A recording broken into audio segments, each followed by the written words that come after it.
एक बार गौतम बुद्ध से उनके एक शिष्य ने पूछा कि गुरुजी कृपया हमें बताइए कि कर्म क्या है।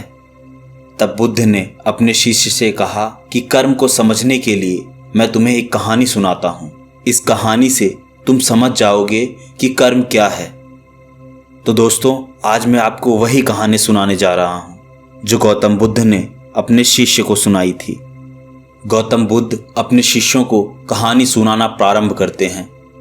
बुलंद शहर का एक राजा था। एक दिन वह घोड़े पर बैठकर अपने राज्य का भ्रमण कर रहा था।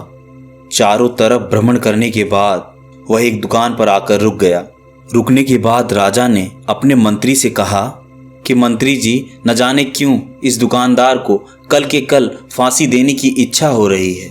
मंत्री राजा से कारण पूछ पाते इससे पहले ही राजा मंत्री से आगे निकल गए।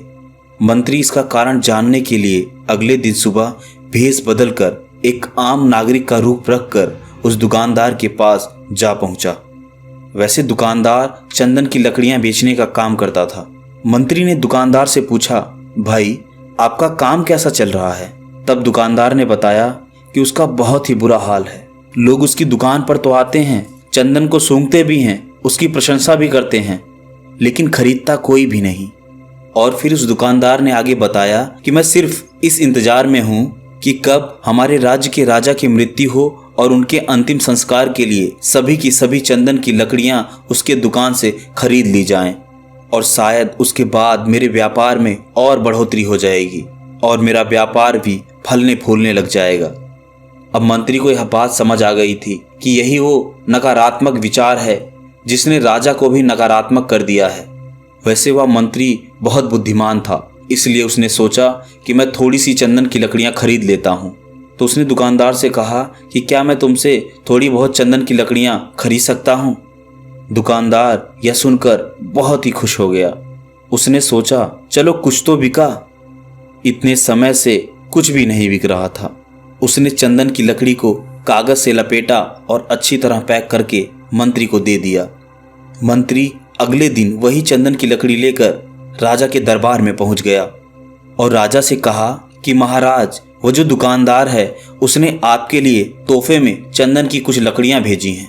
यह सुनते ही राजा बहुत खुश हुए और मन ही मन यह सोचने लगे कि मैं बेकार ही उस दुकानदार के बारे में गलत गलत बातें सोच रहा था। तो उसने चंदन की लकड़ी को अपने हाथ में लिया और उसे बहुत ही अच्छी तरह से सूंघा। चंदन की लकड़ी में से बहुत ही अच्छी सुगंध आ रही थी। राजा इससे बहुत ही ज्यादा खुश हुए। अब उस राजा ने मंत्री के हाथों उस दुकानदार के लिए सोने के सिक्के भिजवा दिए। अब उसी आम आदमी का रूप दोबारा लेकर मंत्री उस दुकानदार के पास अगले दिन वही सोने के सिक्के लेकर पहुंच गया। अब दुकानदार भी बहुत खुश हुआ। उसने सोचा, मैं बेकार ही राजा के बारे में गलत गलत बातें सोच रहा था। वह मन ही मन मुस्कुराने लगा और कहने लगा, राजा तो बहुत ही दयालु हैं। और यहीं पर गौतम बुद्ध ने यह कहानी खत्म कर दी। यह कहानी जब खत्म हुई तो गौतम बुद्ध ने अपने शिष्यों से पूछा कि अब आप बताइए कर्म क्या होता है? तो शिष्यों ने उत्तर देते हुए कहा कि शब्द ही हमारे कर्म हैं। हम जो कार्य करते हैं वही हमारे कर्म हैं। जो हमारी भावनाएं हैं वही हमारे कर्म हैं। तो गौतम बुद्ध ने सभी शिष्यों का जवाब सुना और ये कहा कि विचार ही आपके कर्म हैं। अगर आपने अपने विचारों पर नियंत्रण करना सीख लिया तब आप एक महान इंसान बन जाते हैं। जब आप अच्छा सोचते हैं तब आपके साथ अच्छा ही होता है और वह कंटिन्यू होता ही रहेगा।